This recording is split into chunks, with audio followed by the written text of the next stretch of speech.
I've been doing this for so long. There are certain numbers that I just know, and I know for fact that we cannot build enough housing in Canada to accommodate 1,200,000 brand new people in 3 years. It's impossible. You're watching the Hersh Realty Group Digital Experience. Welcome to episode 34 of the Hersh Realty Group Digital Experience. On today's episode, we're going to be featuring some of the highlights from Hersh's recent guest appearance on the Howard Drukarsh Podcast. In 2020, I retired to start this podcast, and it's been a wonderful opportunity to meet interesting guests, have them on the program, learn about their challenges, their successes, and share their insight into our industry. And my guest today is exactly one of those people. It's Hersh Litvack. And Hersh, welcome to the podcast. Thank you for having me, Howard. Obviously, the one thing that you're very well known for is the pre-construction industry. And how did you get into the specialty? How did you find that to be your career? Well, my background is marketing, interesting enough. And I think the big event that really made it happen was when one bluer in, I think it was 2007, if I remember correctly now, the fall of 2007, went for sale. And I had employed 11 agents who would stand in line to get to that line so we could be first and foremost to be able to pick the suites. We had hired about, I'm going to say it was 50 or 60 students, to stand in a line 8 days prior to the doors opening. We had a command center set up in the hotel across the street so that we could see the line and have people coming in and out during shifts. And so for 24 hours a day for 8 days solid, we held the first 11 spots. And it became so huge that every television station started pulling up on Bloor Street with the big trucks that had the broadcast antennas on them. And they were broadcasting live right across Canada. And that's how I became so famous. Everybody saw it, and builders started phoning me. And there it was. I was in the pre-construction business. Well, all the people we've had on as guests have done something unique to build their career. And I always wondered how you got started with that. So how has marketing changed? I mean, you can actually talk more about, the Hersh Group now, but from the early days to what you have now, what are the kind of the highlights? The early days, really, really early, you were using newsprint or flyers or whatever it was, right? Today, we're in no print material per se, but the big difference today is the social and digital media. That's the big thing. When we started in the condos, email was near its infancy, and that was how you would get in touch with everybody. I don't even remember back then if Facebook was going or it wasn't started then, but in all the latter years, especially the last few years, I saw the trends of the way it's going. And I have always been, I mentioned my marketing background. And so I've really always focused in with marketing as an important part of the business. And I knew we had to create and go down the road of that digital space because that's where the world was going. And it wasn't too hard to see. So, we started it. And today, the digital marketing is and social media is huge. Have you found you've changed much of your approach in terms of the ways you communicate, whether it be, Facebook and Instagram, a podcast? Well, I think a lot of you will be shocked by how I'm going to answer this. Maybe not you, Howard. But I would say that probably the number one way to communicate if you were actually looking for sales to happen really quickly, I would get on my database and actually phone clients and say, hello, how are you? Do you remember me? And tell them what I have to offer. And you'd be shocked, at the response, you do get one-to-one. But for those that want to move to the modern age and change that a little bit, on the other hand, we did a webinar about a week and a half ago, and we sent out the email for the agents to register. We had probably, I think within the first 3 to 4 hours, we had something over 600 registrants instantly, just like that. Yeah. So, that's the power of where digital media is today. Here's something interesting. We just went through a rebranding from Hersh Condos for many years because we started to do so many other things. And I was on the phone probably 10 days ago, 2 weeks ago. I don't even remember who I was speaking to. But what I do remember is they said to me, oh my God, I can't believe I'm talking to you. I'm coming over for your autograph. And I go, why are you coming for my autograph? And they said, because you own the internet. You're all over it digitally. I can't look at anything that you're not there. So, it's interesting how things change and people see that. It does work if you do it long enough. I remember, Howard, for those of you that say, should I do a podcast?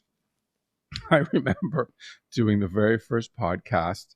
And yes, even then we had Jody doing the first podcast. And of course we were so proud, and you put it out and, you think it's good. It certainly is a bit of a chuckle compared to what they look like today.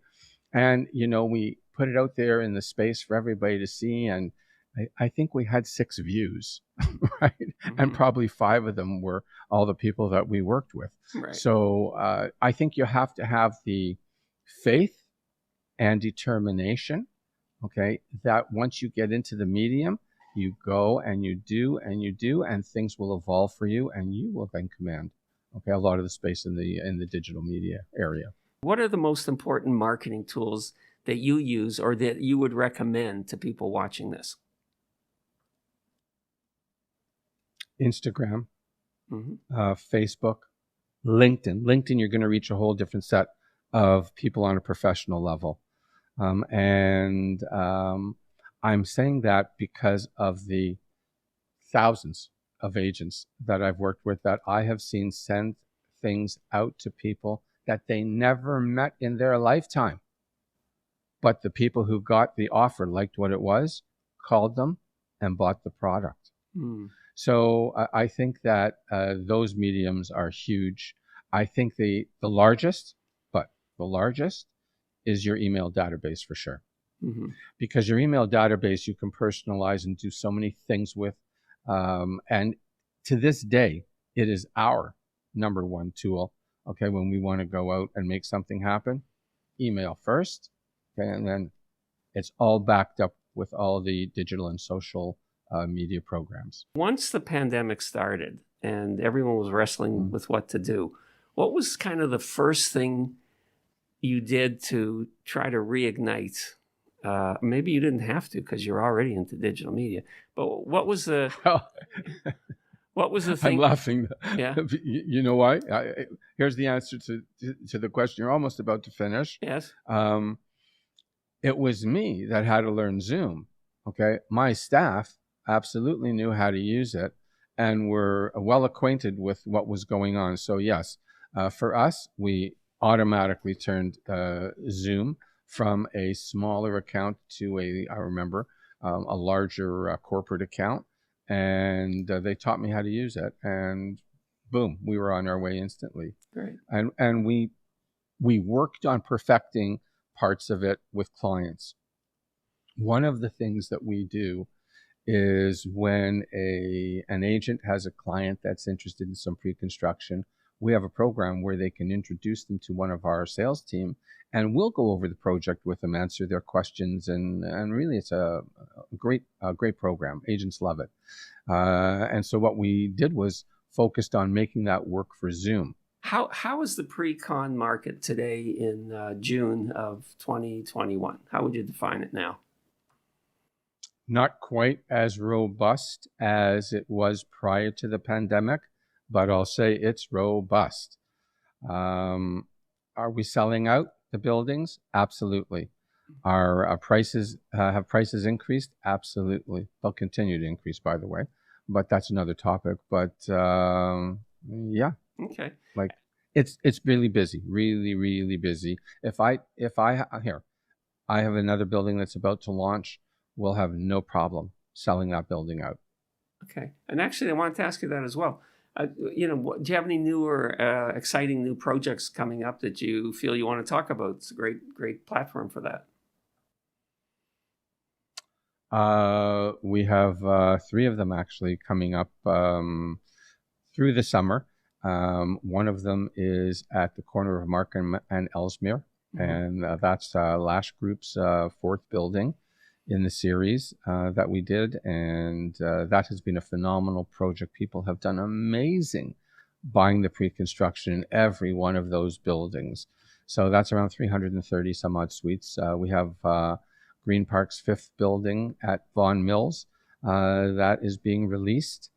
Should be July for that. That's another 300 plus suites, and that's the last building in that series. That has been incredible. That's 1,500 suites approximately in total.